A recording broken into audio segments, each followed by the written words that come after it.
los primeros años del Pacto de Punto Fijo, a entronizarse el modelo liberal que requería de un cambio ideológico profundo.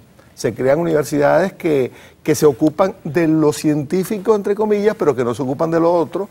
Se eliminan los estudios de petróleo, las cátedras de petróleo en universidades tan importantes como la UCB. Y se empieza a inculcar, a meternos en la cabeza a los venezolanos, a través de los medios de comunicación, de que el Estado tiene que irse desmontando. Se empieza a desmontar el desmontaje del Estado. Y después, posteriormente, entra todo lo que fue Friedman, las teorías de Friedman, con Margaret Thatcher y Ronald Reagan a la cabeza. There is no alternative. No hay alternativa. Como no hay alternativa, que nos lo dijo también Carlos Andrés Pérez cuando tomó posesión. Voy a poner este paquete porque no hay alternativa. Que una de las cosas que planteó el presidente Chávez es, no, si hay alternativa, aquí está, por eso se hizo la agenda alternativa bolivariana. Y se conocía así como agenda alternativa bolivariana, como el contrapeso a la agenda de Venezuela. A la agenda de Venezuela. Pero recordemos, mira, cuando estamos hablando del neoliberalismo, estamos hablando de lo económico, por supuesto. Es una concepción económica, una concepción de mercado, pero también estamos hablando de, decíamos, lo ideológico, estamos hablando de lo social y los aspectos políticos que son fundamentales. Porque ahí se plantea también, tú lo mencionaste, Ricardo, el tema de la soberanía. Estamos hablando de épocas, incluso algún político aquí lo comentó, estamos en tiempos de soberanía disminuida. Como si la soberanía se puede disminuir, como si la soberanía es algo que tú puedes tener un poquito más o un poquito menos. Es como el tipo que es medio ladrón. No, ¿es ladrón o no es ladrón? O eres soberano o no eres soberano. Entonces ahí es todo un concepto, el concepto liberal es un concepto redondo, circular, amplio, que abarca todas las esferas de la vida. No hay una cosa que no puede haber una coexistencia entre conceptos de derecha y conceptos de izquierda simultáneamente. Y por eso tú decías el tema de lo militar. Es que el problema de la lucha de clases, que el presidente ha estado insistiendo en el tema de la lucha de clases últimamente, es que el tema de la lucha de clases está presente en todas partes y en lo militar también. No escapa a la esfera de lo militar.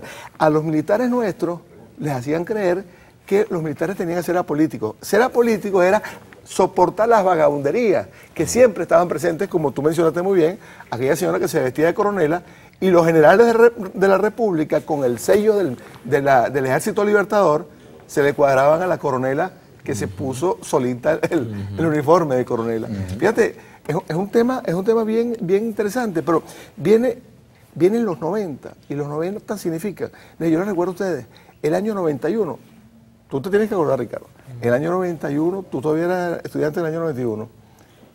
Sí. Bueno, claro, por supuesto, muchachos. Fíjate, el año 91, es decir, noviembre del año 91 hubo 7 estudiantes muertos en Venezuela. 7 estudiantes muertos en manifestaciones. Podemos buscar las hemerotecas. Eso es tan así que ya más llama la atención con esto de esto que es una expresión de clases, de manifestaciones, y se hace llamar movimiento estudiantil, pero es una expresión de clase lo que estamos teniendo en el presente. Tú decías, por ejemplo, uno de los impactos de la política liberal, ¿no? Fue, por ejemplo, eliminar el medio pasaje estudiantil. O sea, fue una de las políticas. Y posteriormente tratando de pasarle un esquema donde era aquellos que, si tenían realmente la necesidad, podían soportar cualquier cantidad de cola y cualquier cantidad de dificultades, porque si lo necesitaban mucho, ¿no? Entonces tenían que hacerlo para obtenerlo. Fíjate que eso al final es sálvese quien pueda. Son los programas llamados compensatorios. Los programas compensatorios, que era una política. Y la consecuencia, desde el año 89 hasta el año 94, de esos procesos de lucha fueron 52 estudiantes asesinados por pasaje estudiantil. ¿Solo por pasaje estudiantil? Solo en manifestaciones por pasaje estudiantil. Era usual que se saliera una manifestación y regresábamos con 2 o 3 personas muertas en una manifestación probablemente a nivel nacional. Ahora, ese tema, ¿no?, nos deja además una cantidad de lecturas, pero lo importante sería como desglosarlos. ¿Qué otra cosa trataron de imponer durante ese tiempo? Tú decías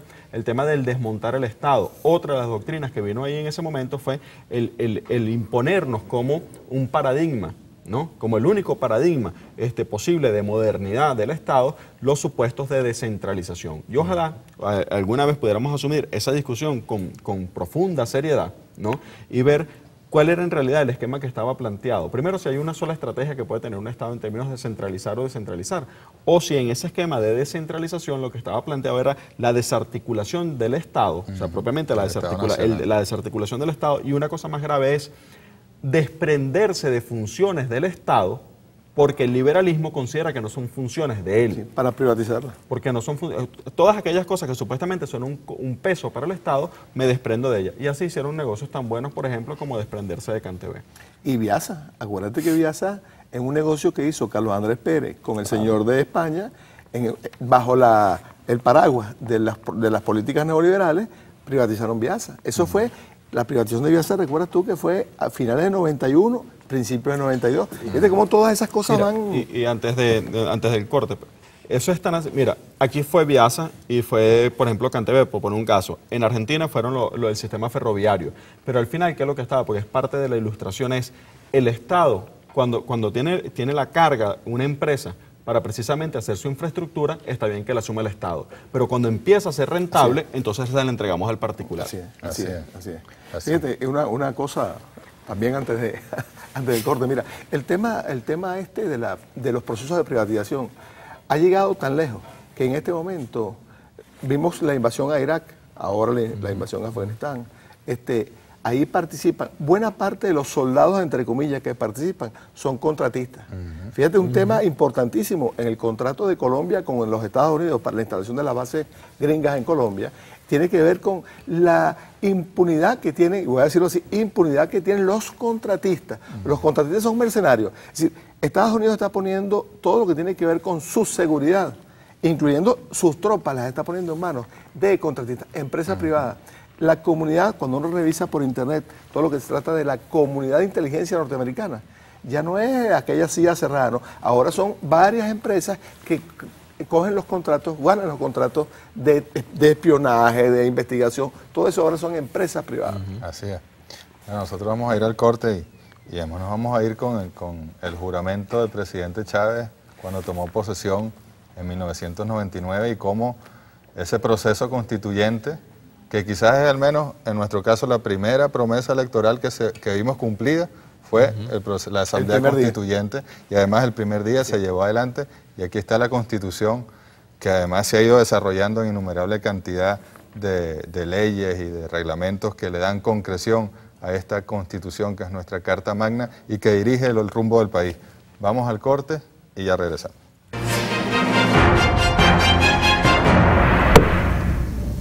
Señor comandante Hugo Chávez Frías, ante Dios y ante la patria, ¿jura usted cumplir fielmente los deberes inherentes al cargo de presidente constitucional de Venezuela y cumplir y hacer cumplir la Constitución y las leyes de la República? Juro delante de Dios, juro delante de la patria, juro delante de mi pueblo que sobre esta moribunda Constitución haré cumplir, impulsaré las transformaciones democráticas necesarias para que la República Nueva tenga una Carta Magna adecuada a los nuevos tiempos. Lo juro.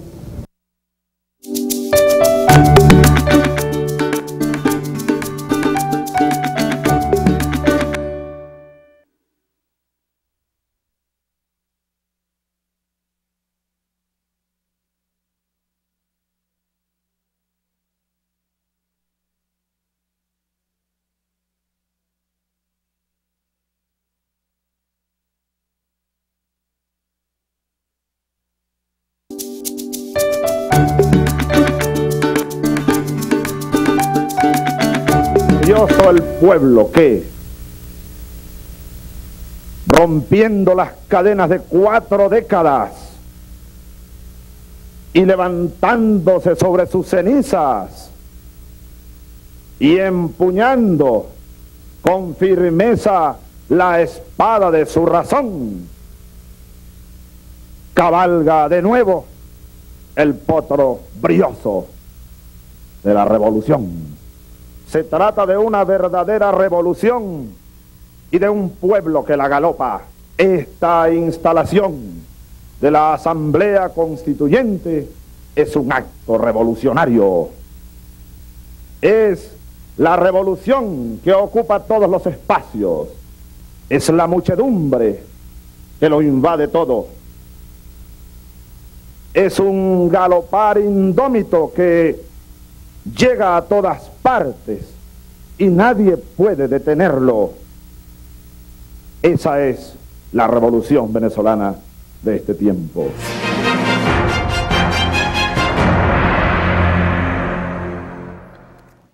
Bueno, fijémonos que en ese momento el presidente estaba ante la Asamblea Constituyente presentando su proyecto de constitución que sirvió como base para la constitución de la República Bolivariana de Venezuela. Y hablaba allí de un proceso que era un galope y que nadie podría detener al pueblo de Venezuela, pero cuántos intentos no hubo, no tanto en el 99 o en el 2000, sino en el 2001 cuando comenzaron a aprobarse las leyes que desarrollaban y le daban concreción a los principios sociales constitucionales de esta Carta Magna.